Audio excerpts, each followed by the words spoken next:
ନମସ୍କାର, ଜୟ ଜଗନ୍ନାଥ। ଆଜିର ପ୍ରଶ୍ନ ନମ୍ବର 1, କେଉଁ ଜିନିଷ ଯେତେ ଶୁଖାଏ ସେତେ ଭିଜେ? ଉତ୍ତର ତଉଲିଆ। ଦ୍ୱିତୀୟ ପ୍ରଶ୍ନ, ପୃଥିବୀର ସବୁଠାରୁ ବଡ଼ ମହାସାଗର କେଉଁଠି? ଉତ୍ତର ପ୍ରଶାନ୍ତ ମହାସାଗର।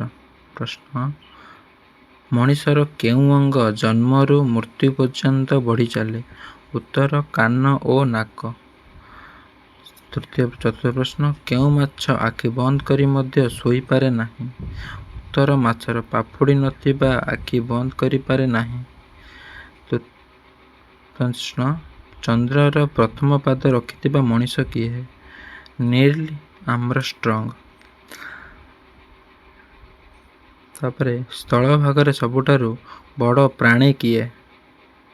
ଉତ୍ତର ଆଫ୍ରିକୀୟ ହାତୀ। ପ୍ରାଣୀର ରାସାୟନିକ ସୂତ୍ର କ'ଣ? ଉତ୍ତର H2O। ପ୍ରଥମ କ'ଣ ଆସିଲା, ଅଣ୍ଡା ନା କୁକୁଡ଼ା? ଉତ୍ତର ବୈଜ୍ଞାନିକ ଦୃଷ୍ଟିରୁ ଅଣ୍ଡା ପ୍ରଥମେ ଆସିଥିବା ବୋଲି ଧାରଣା ଧରାଯାଏ। ମଣିଷର ଶରୀରର ସବୁଠାରୁ ବଡ଼ ଅଙ୍ଗ କ'ଣ? ଉତ୍ତର ଚର୍ମ।